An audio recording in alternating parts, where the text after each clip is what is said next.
je suis d'accord sur l'idée, il y a bloc patriotique. Patriotique. Et non populaire. Bloc patriotique ou bloc populaire. Au Martin Fayoulou à l'Indaki à Congo. Moi personnellement, j'ai soutenu. La soutenu qui a mon problème.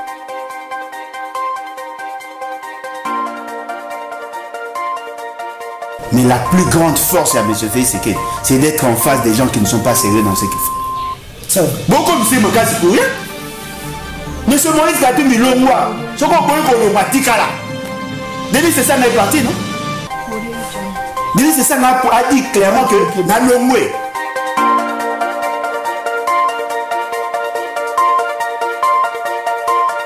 Si je dois être direct, parce que sincère, je le suis. Nous avons direct. Tu es un direct. Bah, on met ça. Tu es un direct. En tout cas, ils sont ensemble. D'accord. Bah, ça ensemble, parce que discours, il y a tout juste échangé. Il le considère comme président élu. Il le considère comme le porte-étendard Yalamouka. Il le considère comme un partenaire crédible et avec tout ce qui va avec, en fait.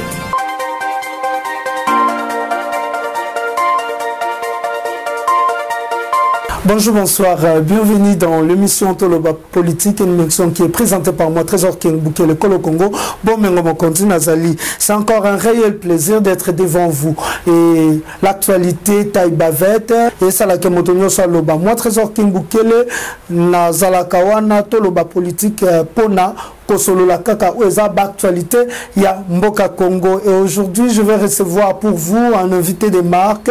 Avec lui, nous allons parler des actualités, de l'actualité politique de la République démocratique du Congo. Nous allons parler sur fonds patriotique. On a appel à Basango. Quelle différence est entre fonds patriotiques et appel à Basango ou Basangisi ba politicien nyoso. Na yenani batu bazela ki aloba c'est Alain Bolodjoa Ibola Nayende Tokobeta Masolo Wana Naza Wapi Epane. Un grand merci à cette équipe technique de Vision News qui me tient compagnie et merci à vous qui aimez, qui commentez, qui partagez nos vidéos. Merci pour votre attention distinguée. Tokuntanana Alain Bolodjoa Peto Sololane. Merci beaucoup Ndenge na Yebisibino na annonce émission nangai toza na kulutu Alain Bolodjoa Oyo. Déjà, tu as coupé ça, bon retour à Kinshasa. Bon retour à Kinshasa. En tout cas, merci beaucoup. Merci aussi pour Ndenge Bosutenga, bon retour dans le pays. Na capitale. Parce que vous avez qu'à Namboka. Vous avez qu'à Namboka. Na aussi, effectivement, Kwilu. Vous avez plus centré dans le niveau, il y a Kikwit, qui va périphérie. On s'est fait une idée sur comment ça va opération. Et puis merci d'ailleurs na bateau nous na kuta ekuna na kuti l'accueil pénétral qui bien. En tout cas na koloba même à titre posthume bravo na monsieur na papa Mobutu parce qu'on sent que partout ici au Congo on se sentir chez toi donc voilà. Ah donc Mobutu c'est ce que Mobutu na qui unité wana papa le Bolodjoa na habité kokabula bakaye batebele balobaka batebele bazana sima nini okoki ko remixer banani o basunga kiyo pour projet wana ya kokabula bakaye bana batanga malamu ekokisama. Bon, d'abord il y a tu as une prétention aussi ça tout le problème mais au moins tout ça a quand même quelque chose. Parce que la responsabilité à résoudre ces problèmes là, il y a l'État. Voyez-vous, donc il faut que tu aies un gouvernement sérieux avec un président de la République sérieux pour que tu arrives à résoudre le problème. Base, il y a les bossos, il y a les livres. Les livres, il y a les livres. Il y a en tout cas, merci. Qui permettre tout ça la céréalisation. Et puis, il y a un frère à Rose en France à contacter qui a vu à maman Grâce par rapport à l'anniversaire Nanga. Après ça, qui une enveloppe. Alors, le coin là, la culture, il y a qu'au fêter. On a préféré qu'il y ait un bon on a profité, on a renforcé pour nous offrir des cahiers. Tout ça, les ambassades sur grâce, tout ça, dont il y a près de 3000 cahiers. Mais sur le 3000 Kayo Topesi, j'ai trouvé un couple. Na niveau ya Kikwit na hôtel Tozalaki kuna. Na trouvé un couple ba otipoto apparemment ba bisinga que ba et tout ça. Alors pour na bango balinga kiskona ba poser la question, qu'est-ce que nous pouvons faire pour vous soutenir? Bon, tant que nous avons kanisa que na oisa ba on peut ça mon avis te bo subo ba tsanga ba kaye. Ne ba kinga pe na ville ba sombi quelques 2 cartons à cahier. Na 3 paquets à bic, nous sommes ici, na otozaki nango, to kaboli. En tout cas, ce qui est vrai, les alliés que bana ba sepeli ou ko imaginer. Et puis to goûter na ba parents musu to balobi, ou moyen ko filmer les akite parce que les akite les solo entre frères. Balobi bango kutu ba ebi même pas comment bana ba ozonge la classe. C'est vrai que to pese bango les akite muke, mais du moins stimuler bango pour ba organiser rentrée scolaire.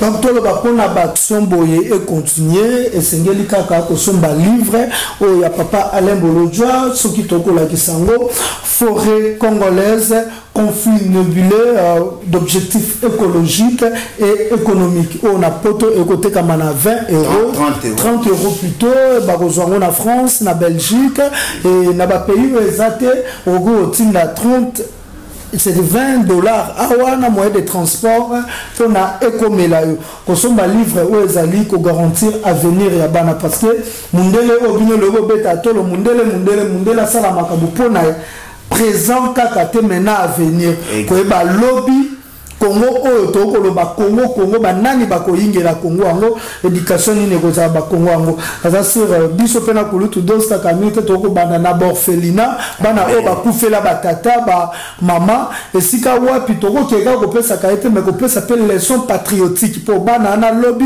ba yingela ba diriger Congo kulutu Alain Bolodjoa likambo na patriotisme parce que to ko betela lisolo ya fond patriotique.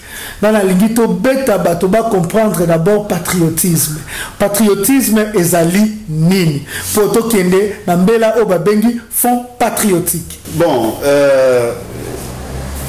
patriotisme dans entendement ngai et puis dans plusieurs doctrinaires on a tangi. Ezali justement cet amour pur, il y a patrie. Et lorsqu'on parle de patrie, on voit tout ce que nous avons là, c'est-à-dire le Congo. C'est notre patrie. Nous avons cette population. Tous allés dans cette vision de vivre ensemble. Tous allés dans tout ce que nous avons comme atout. Et lorsqu'on a un amour pur, parce que Bamsou a un amour exagéré, non. Il a exagéré, c'est un amour pur. C'est-à-dire qu'un amour. On a comme le chauvinisme. Un amour pur. Et d'aller justement pour que nous aimons la patrie. Alors, ce que moi, il a sali front. Moko ou organisation Moko Babi patriotique et là qui bateau yo bazan la même valeur bateau bazan na même amour même degré amour nde basangani pour ko défendre une cause donnée parce que eloko ko betambela to ko linga ko comprendre parce que to ko ki ko critiquer na eloko te so to comprendre le sens ya moté yo za ki na voyage ba to belé ba luka ba yeba Alain Bolodjoa ko lobanini appelle na front patriotique et salamaki bongo to komona bato belé ko pusana eloko o vraiment elingisi mokili ezali ko pusana ya bandeko ya FCC o batikala ki fidèle na Joseph Kabila.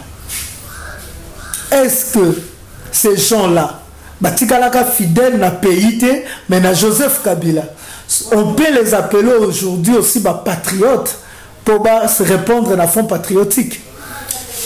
Bon, en tout cas position nanga est déjà connue. Position nanga est déjà connue parce que avant na voyagé na solo qui na bande comme soso je suis d'accord sur l'idée il y a bloc patriotique bloc populaire bloc patriotique ou bloc populaire au Kouloutou Martin Fayulu a Linda qui a convoqué. Moi personnellement j'ai soutenu. La soutenu qui a pourquoi parce que bien que sur le plan il y a Makambo Belé, c'est-à-dire les intentionnalités, je n'étais pas vraiment d'accord parce que l'idée Zalaki, il y a coach pression pour que bat dépolitiser Séni avec Félix Sekedi et avec Kabila. Sincèrement, je n'avais pas soutenu ces points-là Mais du moins, je m'étais dit, on n'avait pas le choix. Le choix, pourquoi? Parce que Martin Fayulu, Adali, Toro Kobengani, Adali, le quoi, il condi. Ndenge Bangala Balobara, il condi. C'est-à-dire, Nzeto est télémissi formé en dab. Voyez-vous? Adali Moutou, Adali, qui bénéficie d'une onction populaire, il a besoin de notre soutien. Moi, personnellement, en tant que patriote, je ne peux pas ne pas le soutenir. Mais au même moment, dans le bas qui peut que nous avons Martin Fayulu pour qu'ensemble tout harmoniser le point de vue parce que je ne peux pas soutenir quelque chose que je ne maîtrise pas bien.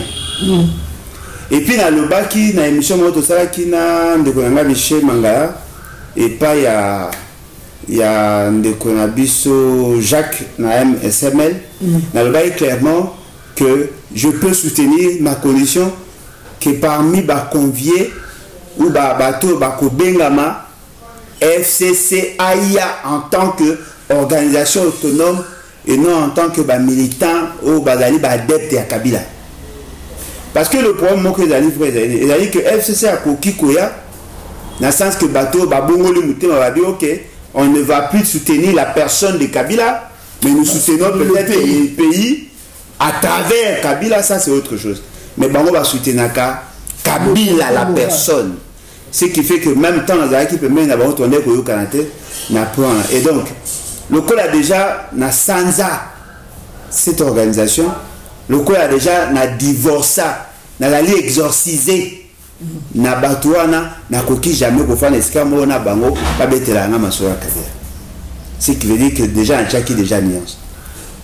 Tant on a accueilli, et quoi arrivé, que au lieu que Kouloutou Martin Fayulu a convoqué, cette fois-là, il a eu ce Kouloutou Martin Fayulu et comme l'église catholique, une église protestante. J'ai idée à Kouloutou Martin Fayulu. Voilà. Ça, c'est un format où ils arrivent acceptable. Et cette fois-là, non, ils arrivent, les bonnes idées, ils copient. Et puis, ils arrivent que Bango va inviter tout le monde. Na bateau, on a tchabango na tiwa, na bateau nyoso. Inviter Bango. Personnellement, moi, Alain Bolodja, personnellement, je ne vois pas d'inconvénient que les gens se rencontrent Bakutana. Mais par rapport à la démarche Nanga, par rapport à la démarche Otoda Komene, je ne vois pas ce que cet ensemble, il y a Badoussoui Basangani, Bakoui quoi apporter quelque chose de neuf. Parce que le mot est vrai. Tous ceux qui ont combattu Mobutu se sont rendus compte qu'on a payé une lourde tribu pour que Mobutu parte. Mobutu est parti en tant que dictateur, mais la dictature demeure. Pourquoi? Parce que les gens ne visaient que la personne de Mobutu. Et ça nous a coûté 6 millions de morts. Kakapo Kabil Mobutu Akende. 6 millions de morts. La désarticulation de l'économie. On a détruit toute la nation. Batoubalou a commis diviser 4 capos Mobutu Akende. Le dictateur. Les dictateurs. Le dictateur est parti, mais la dictature est restée. Laurent Désiré Kabila arrive, lui qui était l'un des pivots, il y a Kombawana, il arrive, il amène la dictature pour justifier le combat contre la dictature. Il devient dictateur lui-même. Et il lui fallut que la nature va s'organiser pour l'éliminer physiquement afin que Akende, tant qu'il y a un longo accueilli, Kabila a trouvé le système dictatorial et s'imposer à la dictateur. Ce n'est pas ça mon combat. Combat dans la fixation sur les individus et sur les systèmes. Il faut combattre que le système dictatorial et le roi doit instaurer cette fois-là la démocratie. En ce moment-là, ma papa Kimbangu, ma papa Kasavubu, ma papa Lumumba, Bakimba, Banani et consorts, tout va retrouver sens dans leur combat. Parce que en 1959, tantôt au Bundisa, Mundele est honneur parce qu'il nous privait certaines libertés. Mundele est parti, on reste avec le même système. Donc,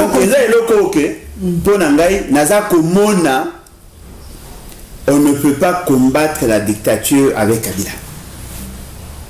Merci, on ne peut pas combattre la dictature avec Kabila. Quand Alain Bolodja Yamboto kota li souverain li solo makasi na ngakana le kalikolo mwa muke. Lelo oyo na kota là-bas vidéo no mingi na osala na nga bande ko belé bato belé acquise karabolo jotena ba trésor king ko finga différence ni entre critique na ko finga est-ce que critique eza mabe ko pesa opinion na eza mabe ce qui le opinion baboyi ko pesa opinion est-ce que il y a aussi une dictature na ngabu na biso bato to ko bunda combat une dictature cachée ou pas avant to kota na kati en tout cas il faut voyer bango le problème sémantique, la définition, il y a un concept, et comment on varie selon position, il y a bateau. Tout le monde va tirer un message, je crois que tu as un message dans Messenger. Abi, mais pourquoi il critique Kaka Félix Sekedi? Mais au fait, qu'est-ce que l'on entend par critique? Moi, en tant que scientifique, je ne sais pas comment je peux apprécier quelque chose sans critiquer. La critique est la ligne normale, c'est-à-dire que on a confronter ce qui s'est fait par rapport au référentiel de gouvernance. Ce qui va le but, par exemple, le président de la République, il faut attaquer la chemise, il y a Pembe, avant de prêter serment. Ce qui m'a chemise, il y a Pembe, avant de prêter serment, je comprends directement qu'il n'est pas dans la norme. J'ai dit, voilà, il a fait ça au lieu de faire ça. Ça, c'est une critique. Mais dans le cas de la critique, on a deux types de critique. La critique, moi, qui apparaître positive, la critique négative. C'est-à-dire que la critique négative, il y a un sens, il y a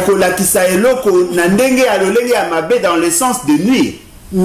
Mais la critique positive, elle a des critiques en confrontant avec les référentiels pour que Matouba comprenne qu'ils sont dans le mal. M. Félix Sekedi, d'ailleurs, écoute, je me souviens, ils avaient quand en mois de septembre 2019, quand j'ai dit par rapport à la gratuité enseignement que c'est une mauvaise chose, ça a été réfléchi, il fallait refaire ça autrement parce que vous avez créé un déséquilibre financier. C'était une critique. Ben, je suis pas trop à téléphone ouvert dans l'émission. Vous avez muté ma bé, t'as longi mwindu, muté ma mwindu, qu'il faut avoir mwindu le quoi longi na yo. Bafingi balobi, bafinga na mananga, bafinga na mwasi nango ba monate. C'était une critique. Mais dans cette critique, il y avait aussi une orientation. Je vous dis non. Au regard, il y a telle donnée, il ne fallait pas faire ça, comme ça sera bloqué, parce que l'État ne sera jamais en mesure, il y a qu'à résoudre la question, il y a charge et il y a fonctionnement à l'école, tant qu'il n'a pas révisé sa politique économique. Quand je disais ça, c'était une critique. Mais dans la critique, il y avait une proposition. Tout le monde a un pouvoir. Les lobbies sont en combat, les gens ne veulent pas qu'il y ait des critiques, les gens ne veulent pas liberté d'expression. Pour la bango, tout oyo, ekoleka, moutounyo sobeta maboko, sans toutefois mouton apporter analyse. Une sorte de dictature encore. Et pourquoi nous devons faire ça sans toutefois réfléchir ou apporter nos analyses? Non, mais Nangaï aussi, moi j'ai été déformé. D'abord, ici, quand on a colis, vous pouvez vous renseigner, j'étais parmi ceux qui disaient non aux parents. Alors que Zazan et Kambaya, ça, il a habité, papa, et le robot, vous mettez ça à ma beauté. Non, tout ça bien. Après, on a su capable de comprendre que ça y peut bien. Moi, on a commencé à me donner des responsabilités à l'âge de 14 ans. J'ai eu à gérer les locataires, à gérer le patrimoine, la famille. À l'âge de 14 ans, papa était encore vivant. 14 ans. Et vous pensez que c'était pourquoi? Je suis comme ça, on a rechangé thé. Ngaï, ne viens pas me vaincre, convaincre nga. C'est-à-dire que ceux qui ont mon idée, c'est bien. À tous les ennemis, ceux qui idée, c'est bien, je prends le côté fort.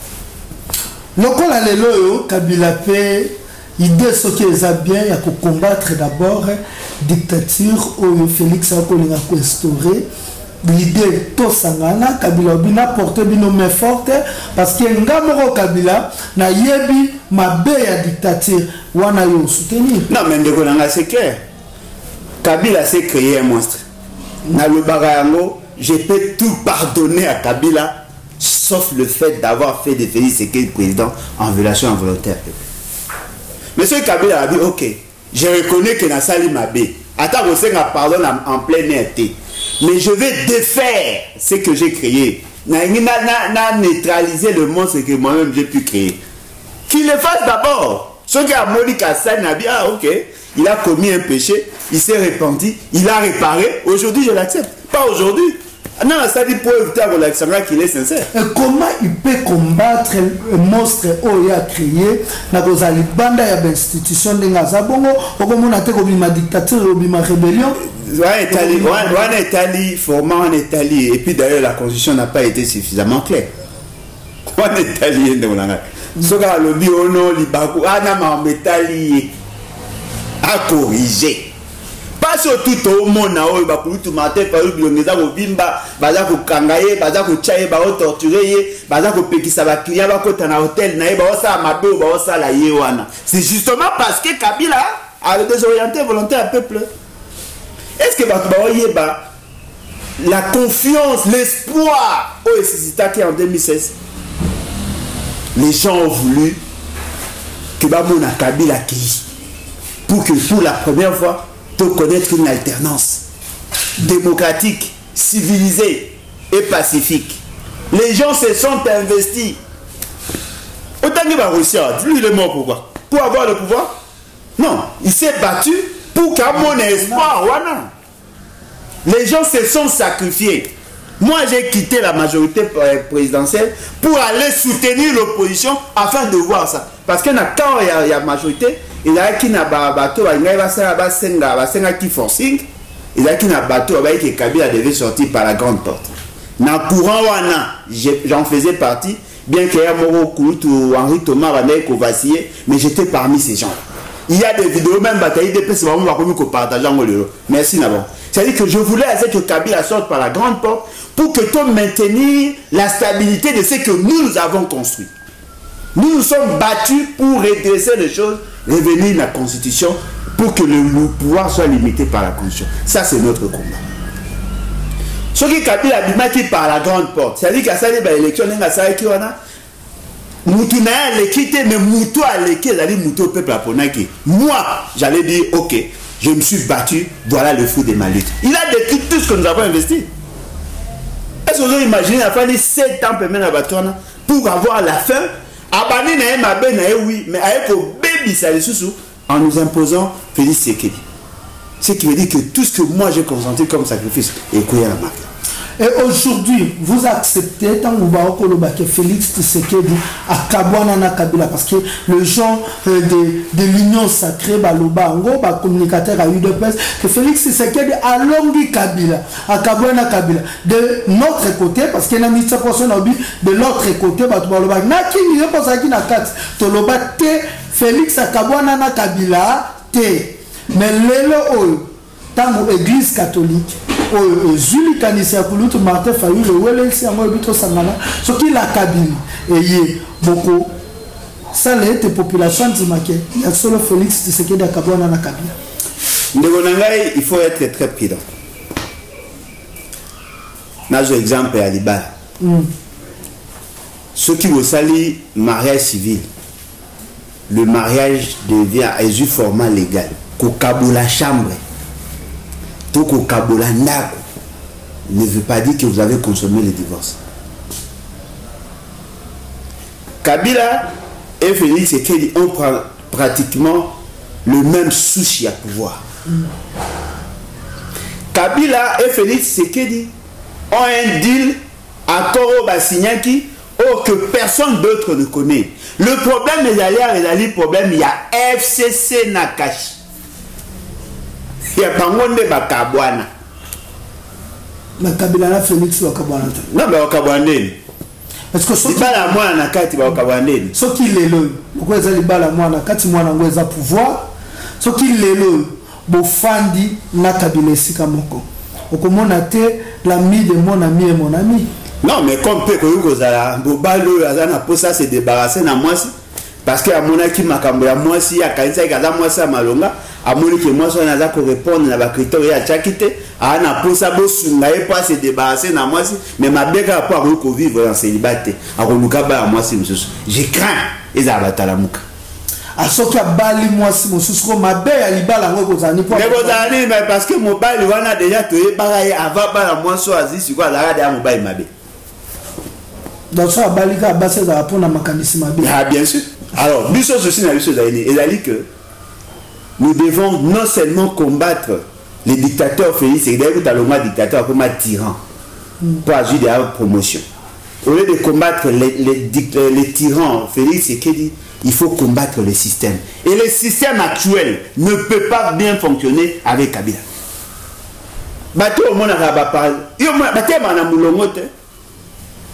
C'est-à-dire que pour la bango Kabila, c'est un gourou. Alors, que la philosophie a Kabila, ça serait une bonne chose. Non. Kabila est utile par rapport à combat contre Félix Sekedi. Mais Kabila ne peut pas être le résultat. Il y a solution à un problème. Le problème à Congo. Il y a Azatoro Bani. Azat le quoi qui se bat Betio Kissi. Pour essayer si ça est malade, mais qui sont déjà surdosés, il faut battre tout le monde qui se moussou pour qu'il calmer qui se bat tout le monde. Pour qu'il y ait indépendant tout l'état du solo, on dit que les Congolais comprennent le sous-cible était. Parce qu'avant, les Félix Tshisekedi n'étaient pas. Les Congolais bandaient Kobunta. Bandaient Poka Mobutu. Pour Bombo Ine et Zamalam. Libération et Zatotale. Kabila et Congolais Kobunda. Pour la libération et pour Bombo Ine et Zamalam. Kabila Longwe Félix, Congolais Kobunda. Mais on dirait que tu vas concentrer le combat na bango. Et ça, les soutenir le combat Oyo et que ça les Congolais. Aza malamu libération a commencé à concentrer en gros na Félix Tshisekedi. Au comment on a dit que l'élope Félix Tshisekedi à Kolongwa, dictateur Moussous Akoya, moi pour une solution pour ça la tête on a pas problème parce que nous combattons ben individu. Pourquoi l'élope commence à concentrer na Félix Tshisekedi? Non mais le problème il y a un jour le bat. C'est ça où maintenant la nuance entre Bissona et Moussous. Nous ne faisons pas une fixation sur la personne de Félix Sekedi. Non. Nous combattons les systèmes. Moi, je veux combattre Félix Sekedi Lelo. Nzamba Shungi, Alungwe, par mécanisme, nous sommes ça parce que Dieu est souverain. Mais Mouto Akoya, ce qu'il y a un mécanisme, tout ça, on va organiser des élections, on va tricher les Moutou, on va organiser tout ça, ça dit que Moutou a comme un Moukondi, on ne va rien résoudre. Vous savez la solution au Congo, que le peuple redevienne souverain. Solution à Moana, que le peuple redevienne souverain. Ce qui peuple a commis souverain, je dois impérativement passer par le peuple. Il sera au service du peuple pour conserver la confiance du peuple. Vous savez pourquoi les politiciens n'investissent pas dans la popularité au niveau interne? Parce qu'ils savent qu'ils peuvent avoir le pouvoir par d'autres voies. Ils vont organiser des élections dans 2 ans, ils vont organiser des élections. C'est qu'ils investissent. Ils vont partir dans le peuple. Avant période électorale, de créer l'âme. Beaucoup de syndicalistes. Il y a un acteur, il y a un enseignant, c'est-à-dire que vous avez la nuance pour que le peuple aille. Et vous pensez que ces gens-là comptent sur les suffrages à peuple, non? Ceux qui sont dans la Cour constitutionnelle, dans la CENI, et là, vous avez un plus grand obstacle, la reconnaissance internationale. Il peut prendre l'argent, qu'on fout le lobbyiste, qu'on convainc le président du pays, pour préparer l'électorat, pour préparer la légitimation par l'acceptation d'un pays étranger. Ce qui dit que M. Félix n'a pas de compte à rendre au peuple. Mais quand on imagine il a réellement élu. Dans un exemple, nous avons élu, nous avons Mike Mukeba. Mike Mukeba a eu salaire, il a eu peuple. Nous va peut-être sur Adam Taignon, Saka et lui qui va renommer, obligé, il y a des approches à peuple pour que va réitérer, va renouveler confiance. Mais ceux qui ont Mouto, d'aller fruit à forfaiture électorale, tu n'as pas besoin d'un peuple. Oh, Mouto a besoin d'un peuple. À cause de ça, pour que le peuple a ses pays. C'est ça notre combat. Bon, il y a une élection, tu as proposé à non. Alain Bolodja, nous sommes riches, nous sommes pauvres. Je suis dans les allées, nous sommes avec dignité. Différence entre le combat et le pouvoir et le combat pour libérer le peuple congolais. Non, mais Annette, Expliquez. Non, mais quand ça vous avez un exemple, il y a Kimba. Abunda combat pour libérer le peuple. Il y a vivant. À comment me cause? À cause de la gloire. Non, mais vas-y, belé. Ça, là, c'est parallélisme. On a possible exemple. Parallélisme, le combat, il y a libérer le peuple, le combat, il y a le pouvoir. Non, mais dans le bin de Olangaï, ce que je dis, Mahatma Miragandhi, le père et indépendance, il y a un Indo-Pakistanais. Il s'est battu. Il avait la possibilité d'accéder au pouvoir. Il dit, mon combat n'était pas celui-là. Comment l'Angleterre que le peuple va se libérer.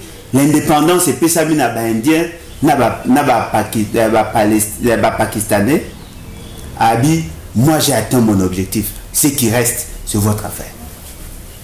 Aujourd'hui, il est dans le panthéon de l'histoire. Il est vénéré, non seulement à niveau à pays, mais partout dans le monde. C'est-à-dire que quand on s'accroche au pouvoir, on risque d'y accéder à n'importe quel prix. Mais lorsqu'on ne sait pas pour le changement, on peut ou ne pas accéder, mais l'essentiel c'est que Batouba yeba ke combat dans les combat tel. Mouto abundaka pour na pouvoir alinga d'abord conserver vie. Mouto abundaka pour na changement. Sa mort ou son arrestation ne lui dit absolument rien. L'essentiel pour lui, c'est de voir l'atteinte de leur objectif. Mutabundaka to retenir mutabunda pour na pouvoir alinga conserver vie, alinga te vie ne beba, alinga liberté, ce qui vit ne baby ya bolo côté, alinga liwate. C'est exemple. Exemple il y a un qui a fait secret. Non, attends combat motito. Exemple la bateau ba kolinga bolo côté, ba kolinga liwate, ba ba ngito za na bombo ipo ngoto simba, ngoto mona yango. Non, basé belé. Lorsque M. Félix Sekei combattait, faisait semblant de combattre Kabila avec son père, bango bana bango bazui bana bango batie bango à l'étranger, batiki bana baninga marche ce qui est bandit. Je me souviens marche moto Salaka en 2015 non 2005 avec bande de cognons sur l'opposition. Moi j'étais dans compte à Fonis. Qu'est-ce qu'on a remarqué? Félix Sekei d'ailleurs à partir à Galerie Albert, à Longwe à partir à BCDC. Mais Bissona va faire qui diongo visibilité. Moïse Monide là et consort Tokenda ti na batete là. Parce que vous voyez que vous gaz lacrymogène. Bango ba kili ba koti na ambassade à Congo Brazza. Biso ba bimpumbulu to kili mbangu toke na royal na salaire na koti de la mabe na bimisu na sima batete. Jeune moko ba bois qui gaz lacrymogène moi bandé ko tourner à salaire à simbi ango exposé à panzana le boko. As une expérience à bagaz.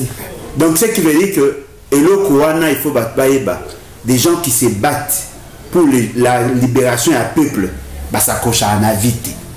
Sur le moni moutana pour ça conserver vie, il ne se bat pas pour la libération du peuple, il se bat pour la libération de la situation. Et ça c'est très pauvreté non peut-être pas le choix abundara pour la pauvreté, comme ça abundara pour le coup. Attends moi le quoi tapis rouge, ba mona kaye ba kangi ba selfie na ba président ba pays. Voilà. Amoni pe Macron boazo nga pe sembote. C'est ça. Macron sonné. Ni sonné na ba buta Monica Macron, ali pas bando pe sembote pour na akutana na. Sincèrement, il y a une alternance oui, mais il y a pas une alternative. Ça veut dire on peut tout critiquer, on peut tout dire contre Mobutu. Mais il avait l'essence de l'honneur, l'essence à dignité. Na moi quand na wana moi chapeau na dictateur mais on senti que boza tana moi mutu à valeur. Ya ko tellement cara. Ya ko pesa mote cara. On a insisté. Et puis va passer sur ma pesa la caméraman. Et puis le regard au moins sur le 5 ans. Est-ce que Macron t'a publié photo imagine. Yem t'a publié. Si oui, na monaki na ni membre Emmanuel Macron. Yem t'a publié. C'est quoi? Wana a lancé un message. Ah, il savait que je peux vous recevoir chez moi à la maison. Ne croyez pas que je suis votre ami. Petit Wana, à Rose, à Mia Félix. Bah, beaucoup de monsieur Penama, ouais. Hein? Et là, tout le monde va me peuple à continent mobimba. Parce que Wato le Bali solo est président de l'Union africaine. Nous avons vu Macron saluer Paul Kagame. Après, si Paul Kagame monté, Alekimba. Non, après si Mbote avec insistance. Il y a Paul Kagame. Si. Après si Mbote en Mbaye. Avec insistance. C'est-à-dire que entre les deux Mbaye va président quoi. Après si Mbote. D'ailleurs quand tu y as accueilli vers Kagame. Il y a tout accueilli vers Kagame. Mais ouais Abissou. Pardon le moi. Tu y a pas mal de ça va vers. Non, kasi pas kaza que ba ko ba mbaka na Élysée kuna akaisi que ba baza ba ami. Non. Quand on vous reçoit na Élysée, c'est le protocole. Comprenez que Corona Pesali, Bambota Maboko, Nabatunios. Peut-être pas le bagage, mon Tozana, ma mesure barrière. Bon, comprenez, commissaire Miné n'était commissaire gravité. Non, il y a une grave barrière. Non, sincèrement, on va garder distance. Non, Moninga, la philosophie nanga. Un président reçu par les blancs, les occidentaux, avec Ponanga, c'est un homme à craindre. N'a dit nga batu, ok. Bah mbele ba olingo bien té. Là au moins je sais que ba olingo bien té parce que tu défends ma cause. On ne peut pas servir deux maîtres à la fois. On ne peut pas servir le peuple et l'Occident. Ça c'est clair. Et puis c'est un ami président on ami. Ouais ivoirien à Kalao. Laurent Gbagbo. À le Bango. Quand lui allait na ba pays wana, ba yambaye a okasaït ba opc le coup. En réalité on ne le considérait pas. Lui-même l'a dit, il a extrait à la conférence, il a dit ça. On le recevait, il pensait qu'il était important, alors que ces gens-là le prenaient pour un pantin. Le problème la vie, c'est d'aller. Nous n'avons pas. Oh, nous sommes à Kabila. Bon, nous devons faire ce qu'il y a à présent. Oh, nous sommes à Kabila. Bon, mais un fonds patriotique. Non, mais il faut faire la part des choses. La part des choses. Il n'a pas été invité par Koulout Martin Fayou. Il a été invité par l'église. Moi, je suis dans l'église. Je suis dans le centre. Je suis dans le centre à quel degré? Je suis invité dans l'église. Mais le quoi invité dans l'église? Tu as la Bible. La Bible, tu as la likambona moninga naye. Et sengeli abongisa likambona moninga naye. Amboya kosanini kosolo ananzambi. Et si tu as mis balé sato basangani na kombo nanga naza kati na bango. Zwa ke ba ko sangana po na kombo ya ko peuple ezali nzambe. Mais Kabila azana likambo na peuple eza moninga na ye. Est-ce que église koki ko sunga na noté? Abongisa likambo na peuple yambo basanga. Bon, je crois et le ko ezali vrai ezali tant que na ba église tout singara na ba passer te ba luka bato ba ba centre ko abiso pour ceux les ara question à ba centre mutu ko ngana ko église na za na mo centre na za muta masumu na luka nzamba sukula ngai akambola ngai na kuma mutu ndenge ya lingi mais nzamba ndimanga ndenge na za pasteur yo za ndo boya ngata c'est la même chose. Kouloutou Martin Fayou a été invité ce qui a invité à Kabila n'est comme un problème. Mais le quoi yéna yé ba invité ba convive ya yé ba invité Kouloutou Martin Fayou ba invité ba fandi ba soli parce que nanga chose d'aller dans l'opérationnalisation il y a ba stratégie là ils sont appelés de travailler ensemble. Martin Fayou la fandi awa on est bâti de là coordonnateur il y a FCC non routine de moi sous les tinamoro voilà tout le bas jusqu'à siko lopé batu o ba yé Kabila yé moko yété to monité que batu donc tout Martin Fayou pas yété mais le ça passe d'ailleurs en réalité le cola président secrétaire général il y a ba parti phare il y a la Mouka Bayaki il faut que ba secrétaire généraux il y a ba parti phare il y a FCC de Baya si tu les cagnons sur tout ils abattent ensemble attends yomo secrétaire général il y a la nouvelle élan secrétaire général il y a SIDA président il y a nani oh il y avait le sanga bongazani nani yo ba comme partir le regroupement na yo nani na bossa téléma té à ça le regroupement mo va ça va déclaration mingi bah voilà ekoya aïe ADD Congo aïe bah président va partir tout ça mais ensemble la tindi et président, il y a Ligue des jeunes, président AI, il y a Ligue des jeunes. Il y a Jacqueline Dalate. Jacqueline Dalate dans la prison. Pis na ye. Yo tindi ba généraux, mais yo ba tindi le sous-lieutenant. Tu vas appeler Mamto Salat. Non, personne n'a y a. Oui, ça manque la considération. Ça veut dire considérer la Mouka. Non, mais ça veut dire que le secrétaire général équivalent chargé à la Ligue des jeunes. Est-ce que vous savez les Ligues des jeunes à partir de Zabanan? Bah, secrétaire exécutif. Bah, on a un secrétaire exécutif. Il a eu la structure d'appoint. Secrétaire général à Nouvel Élan. Secrétaire général à SID. Correspondant à Bango chargé à Yanine. PAI. On les a manqué à considération. Tout le monde a manqué à moment où Moïse Katumbi. Moïse Katumbi garde suspense jusque-là. Nous sommes en sacré. Nous sommes à couper sa position à Sima. Est-ce que vous normal? Il y a des choses qui sont analysées. Ma question pour analyser est-ce qu'ils sont normal? Ils sont mariés.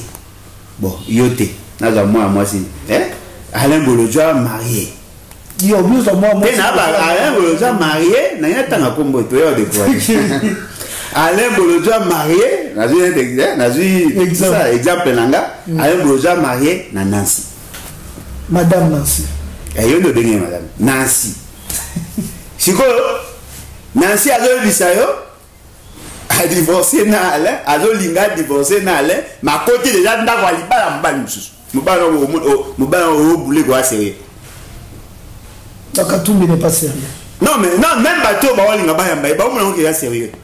Pour que cette mouta comme un membre de l'organisation, il doit quitter son ancien état. Une femme en voie de divorce n'est pas divorcée. Et pas que Minoni, Azana ko observer, Azana ko tala, Azana ko consulter, membre pour décider sur s'il va partir ou pas. Mais au même moment, il a délégué quelqu'un dans l'organisation, il a dit aux antipodes, il y a vision, il n'y a pas si hasard. C'est pour ça une séparation ou manque de précision. Non, Baza sérieux dans ce qu'ils font. Ce n'est pas sérieux, Néolangaï. Au dans l'endroit à l'Ibala.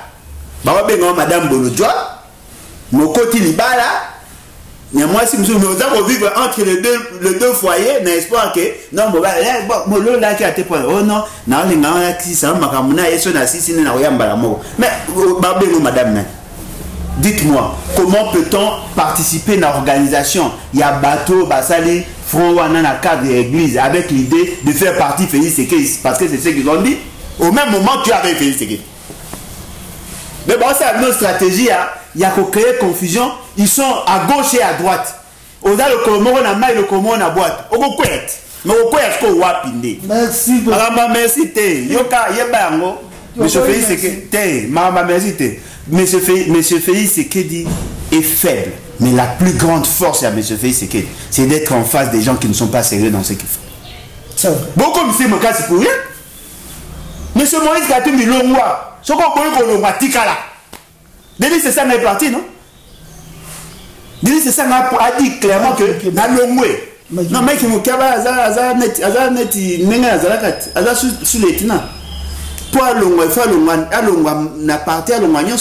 ce n'est pas lui, même si il y a le député. Fort malheureusement. Il y a un problème, il y a un problème de Moïse Katumbi.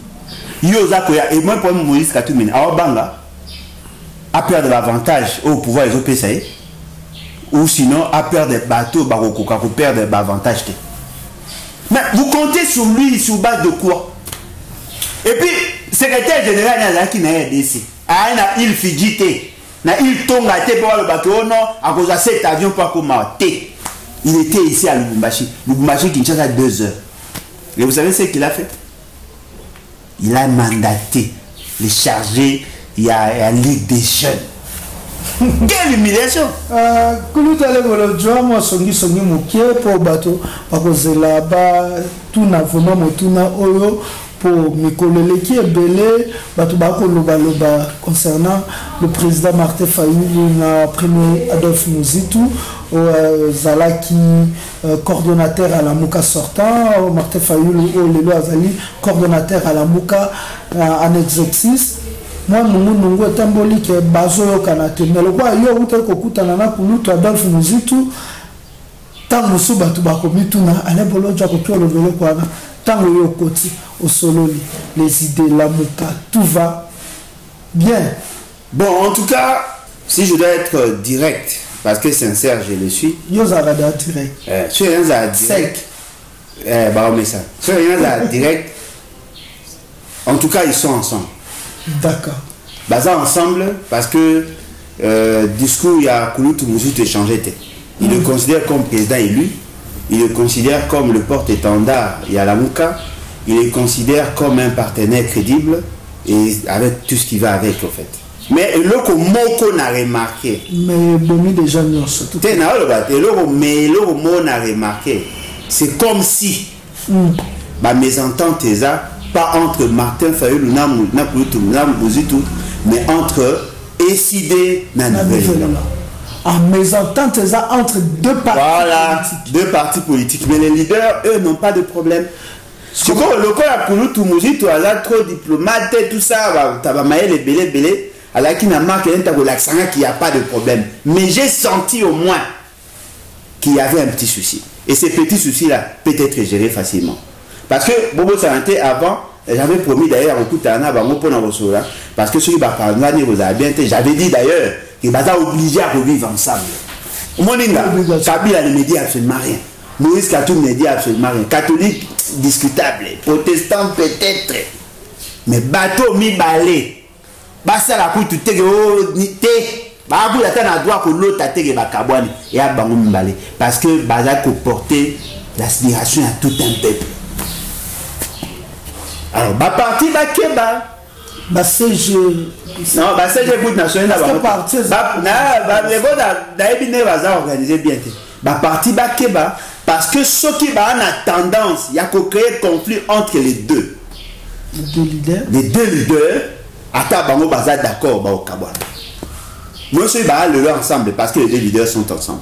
Mais si les deux leaders se décident de ne plus être ensemble, vous maintenant imaginez les deux partis là, ils auront quelle force? Ceux qui vont remettre Panzani, ils auront quelle force? Vous pensez que vous soutenir ici, vous allez soutenir Nouvelle. Détrompez-vous. Détrompez-vous, Ndegolanga. Nazolo Bangwa, Nazan confine à Bangote, Nazol Sabango. Martin Fayulu vaut 10 000 fois plus que les idées. Les gens n'ont pas voté pour les idées. Mais des votes qui toquent à Bundi, c'est des paiements. Non, mais c'est bon, bah foyer, bah force. Non, mais c'est un homme fort. C'est un homme fort. Il a fait un grand travail. Un grand travail. Il a comment redonner l'espoir. N'a pas membre à parti. Tout le monde qui va aller implanter, oui. Mais force n'a pas mot. Et que c'est mesuré par nombre de députés, nombre de sénateurs, nombre de députés provinciaux. Mais Fayulu peut être élu sans avoir les députés.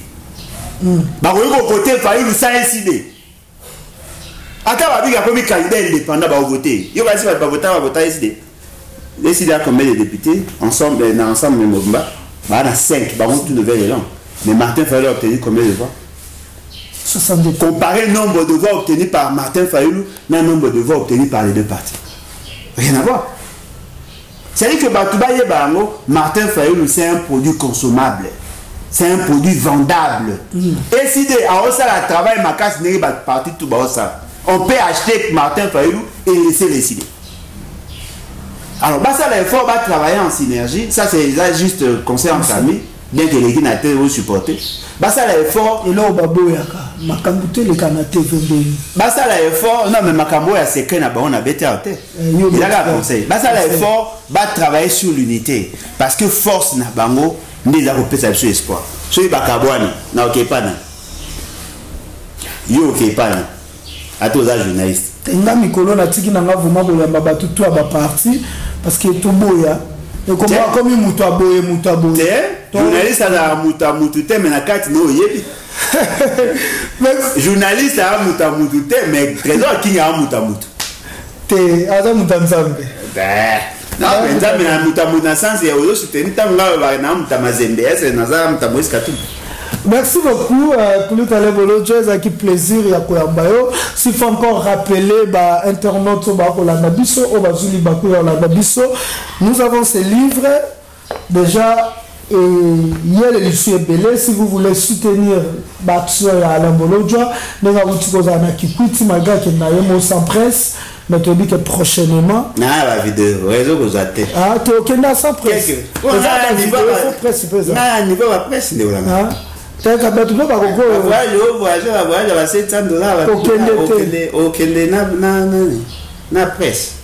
Pour déplacer na yo na olalisa tout ça. Bah tu peux bien. Félicitations à Mess Anderson Yimbi. Ah merci na Anderson Yimbi tu dis que prochainement biloko boye et c'est na à peu près ces ala on a pour na valeur ya musaleza tout ça maka livre oyo na $20 na Kinshasa. OK non na kabia mwanga. C'est pas un problème. Attends na ndako papa Chento kende. Si la kabia mwanga. To somba livre 30 € na Libanda et déjà na Belgique na France na mboka o ezate au bengi numéro ya Alain Bolodjoa et si kawapi akofretelo livre numéro de téléphone kuluta Alain Bolodjoa au plus 243 81 250 28 51 Mori mai na bete maso ba parti nyoso Sofia ngai bete pesa na numéro si ça na numéro de téléphone na makamba plus 243 81 250 28 51 les bâts, bon. Les vents nous les bâtissons. Et là, on a remarqué, balinga les bâts, balinga amiga Alain Bolodjoa, balinga les bâts, on a pour ça quoi adhérer, mais peut-être bah monsieur Soubadoua qui opportunité. Nous là nous ce sera tout les cas. J'ai constaté que balinga combat na biso et ba soutenir. Wana bandudu. Ya bandudu na quand na kuiluna na gwangpe. Pour avoir comme un coup de feu les cacoins. En tout cas, les gens ont apprécié, pour soutenir le combat. Vous avez imaginé, à niveau que Pesingambongo, Kabelinga. Nous soutenons ton combat, contribution à Bissou à Mopa. La province. La province. Au moins, est-ce qu'on est dans le quoi Nyongo? De Bagiba Bissau. D'être moral. D'être moral, contre Bissau.